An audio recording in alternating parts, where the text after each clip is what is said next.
யூகேல மிகப்பெரிய ஃபெஸ்டிவல்னாவே வந்து கிறிஸ்மஸ் தாங்க. கிறிஸ்மஸ்க்கு 1, 1 1/2 மாசத்துக்கு முன்னாடிருந்தே வந்து லைட்ஸ் எல்லாம் போட ஆரம்பிச்சுருவாங்க.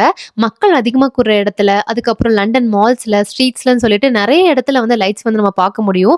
அது லைட்ஸ் மட்டும் இல்லாம அப்படியே தீமா வந்து போட்டிருப்பாங்க. பார்க்கறதுக்கு ரொம்ப சூப்பரா இருக்கும். அது அது மட்டும் இல்லாம இந்த கிறிஸ்மஸ் லைட்ஸ பார்க்கறதுக்கே நெறைய டூரிஸ்ட் வந்து இந்த மாசத்துல வந்து வருவாங்க. கிறிஸ்மஸ்க்காக அவங்கவங்க வீட்ல பெர்சனலா வந்து லைட்ஸ் போட்டு பார்த்திருப்பீங்க.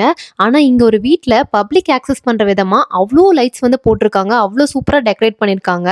இந்த இடத்த விசிட் பண்றதுக்கு ஃப்ரீ ஆஃப் காஸ்ட் தாங்க. இந்த கிறிஸ்மஸ் லைட் தீம்ஸ்லாம் வந்து ரொம்ப வருஷமா இவங்க பண்ணிட்டு இருக்காங்க. இது ஒரு நல்ல காசுக்காக பண்றாங்க. இந்த இடத்த விசிட் பண்ணிட்டு டைம் ஸ்பெண்ட் பண்ணிட்டு நமக்கு பிடிச்சிருந்துச்சுன்னா போகும்போது இந்த சேரிட்டிக்காக ஒரு பாக்ஸ் வச்சிருக்காங்க.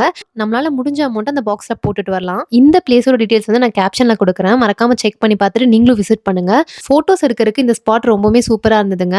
அது மட்டும் இல்லாம குழந்தைங்களுக்கு ரொம்பவே பிடிக்கும் இந்த மாதிரி லைட்ஸ் பார்க்கறதுக்கு. ஒரு வீட்ல பப்ளிக் ஆக்சஸ் பண்றதுக்காக இவ்ளோ லைட்ஸ் போட்டு வந்து இந்த அளவுக்கு டெக்கரேஷன் பண்ண முடியுமாங்கிறது எனக்கு ஆச்சரியமா தாங்க இருந்தது. அதுவும் இல்லாம வருஷம் வருஷம் உங்க தீமையும் வந்து சேஞ்ச் பண்றாங்க. நாங்க போன டைம் கிறிஸ்மஸ் தீம்ல ட்ரெஸ் பண்ணிட்டு வந்து குழந்தைங்கள வந்து என்கேஜ் பண்ணிட்டு இருந்தாங்க. உங்களுக்கும் இந்த மாதிரி கிறிஸ்மஸ் லைட்ஸ் பார்க்க பிடிக்கும்னா சொல்லுங்க. டைம் கிடைச்சிச்சுன்னா யாரெல்லாம் இந்த கிறிஸ்மஸ் லைட்ஸை பார்க்க போவீங்கிறத மறக்காம கமெண்ட்ல சொல்லிட்டு நம்ம சேனலை ஃபாலோ பண்ணிக்கோங்க. மற்றவங்களோட ஷேர் பண்ணுங்க. Tata bye by.